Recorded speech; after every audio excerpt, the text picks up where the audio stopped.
Good morning, Giants. Thinking this morning about codependency and narcissism and childhood development and reparenting and all these things that many of us suffer with. And suffer means being willing to stick with it. Let me just say a passion in a sense. The word passion means to suffer. I don't know if you knew that. Codependency, it's a big thing, and it stems from childhood development, underdeveloped children. I'm trying to talk here. Uh, as we grow up, we have this phase where from birth to about the age of 25, we're figuring out who we are. Our brains are developing. We're growing. We're trying to develop behaviors and thinking patterns that are healthy and that'll be productive in our lives. When it comes to codependency, we end up relying on other people for our identity.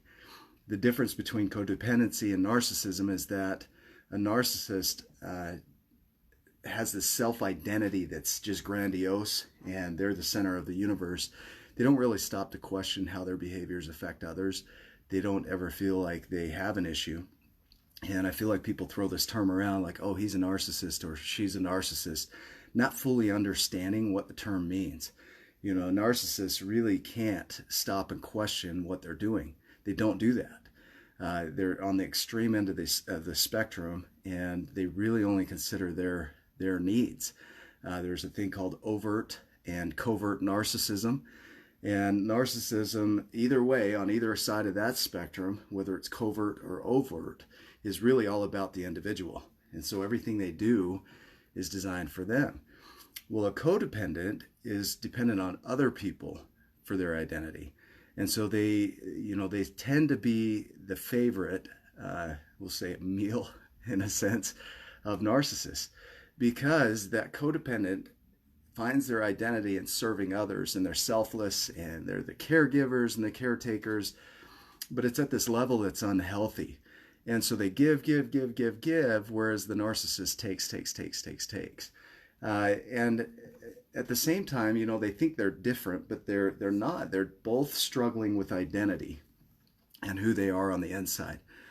And so you got two sides of the same coin in a sense. You've got the narcissist on one side and the codependent on the other. And it's not like we're all one or the other. Sometimes we have codependent behaviors. Sometimes we have narcissistic behaviors. And I'll try and get into my flow of thought here with this. But the codependent really focuses in on other people's problems. They want to give advice where it's not asked. They still cross boundaries, but they do it in the name of helping others. They never say no. They don't like to say no. Let's not say never, but they don't like to say no to people. They absorb other people's energy. They just take it on. They're self-critical. They shame themselves. Whereas the narcissist would be, I'm grandiose, I'm awesome, I've never done anything wrong, you're the issue, I'm not the issue. The codependent would say, yeah, I'm the issue, I'm the problem. What occurs is that in a relationship where there's a codependent and a narcissist, it's always this battle of the codependent is always helping the narcissist, kind of like this. They don't run parallel. They don't serve each other, help each other, take when they need to take, give when they need to give. It's more like a leaning like this. When you get two codependents together, which I've been through that, I think I have codependent behaviors. It tends to go like this. It's this back and forth as you're chasing and helping and then allowing the other to do their thing. And then you come back and you counterbalance. It's just a mess, and eventually it can unravel. So inside of that, the whole idea here is that we have an identity issue. Who we are wasn't fully developed, and we start looking outside of ourselves. In both cases, we look outside of ourselves to feel that. The narcissist looks for somebody to fulfill their grandiose ideals, and the codependent looks for somebody to serve so that they can have an identity by serving and being that person that gives and is selfless completely. Our lives aren't meant to be that way. If we're in a healthy situation or we have a healthy identity, what we'll do is sometimes we'll be selfish. Sometimes we'll be completely selfless. But most of the time it'll be moderated. It'll be somewhere in the middle where we take when we need to take and give when we need to give. But we're not dependent on others to do that. And that's where both of these disorders kind of step in is that they both depend on other people for our identity. You know, a narcissist will use it to make themselves feel great, and the codependent will do it to serve at the cost of themselves. And so what occurs here and how we get out of that and how we shift that is to first recognize that we do it. A lot of people think that the issue is outside of them. Like, it's not my problem. I didn't create this. It's that guy or that girl. They're the narcissist or they're the codependent. And we put it outside of us. Like, there's no issue inside of us. What we really need to do is look in the mirror. And by that, I don't mean on the superficial visual surface of who we are. We need to look at our cores. How am I showing up in this world? If we're looking outside of us for rescue, it's not coming. I think it was Nathaniel Brandon that said, no one is coming. If we think somebody's coming to rescue us, nobody is coming. If we think alcohol, drugs, medications, therapists are going to rescue us, that's not going to occur. What they might do is give us some tools to cope, to handle things. And I don't say that alcohol and drugs are a healthy way to cope with things, but it's our method of coping with the intense energies that we feel inside because of our lack of self-identity.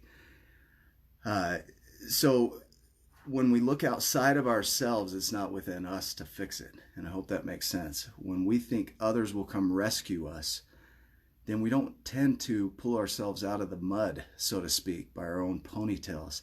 I have a friend of mine that shares an old story about a guy that got stuck in the mud and he's yelling for help and nobody's coming. Nobody's coming to rescue him. So he ends up pulling his own ponytail and pulls himself out of the swamp, which is essentially what each of us need to do. If we weren't parented the way that we needed to be parented as kids, then we get to step in and be that parent for ourselves. And we get to step in and be the adult when there isn't one present. Because the reality is it's only always us in the situation. I think of my situation, I grew up not under trauma or abuse, but under neglect. Which, if you look at the research on neglect compared to trauma and abuse, it's just as impactful as any of the other illnesses or behaviors that impact mental well-being. So neglect is impactful. I grew up in a family where my mom was mentally ill. She didn't fully develop.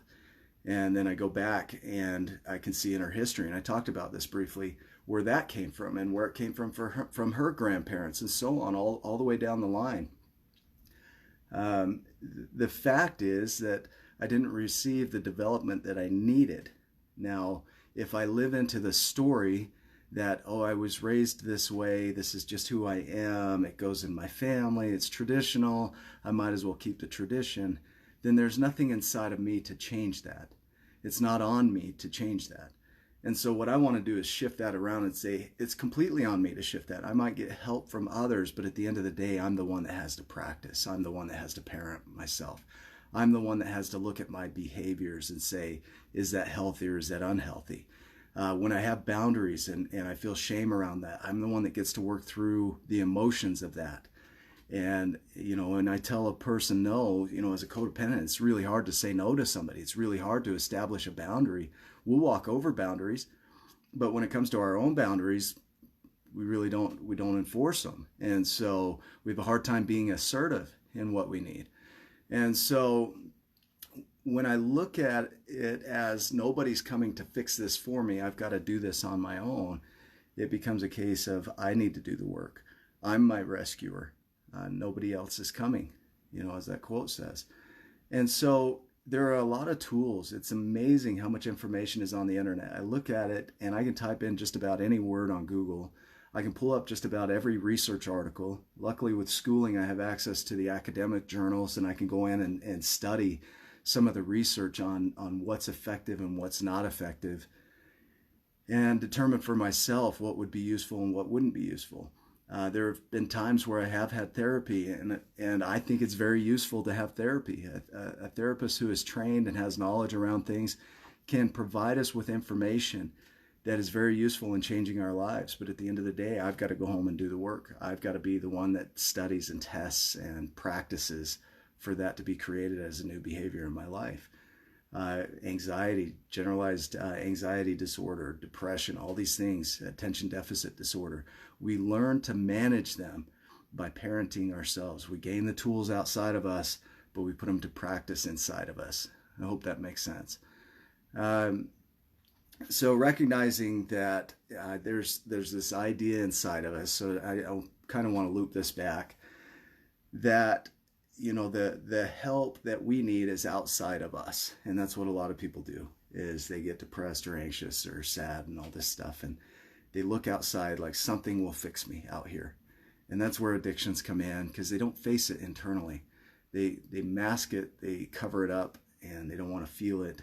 But the reality is we have to feel it. We have to pull ourselves up by the ponytail. We don't have to do it completely alone. There's plenty of help out there.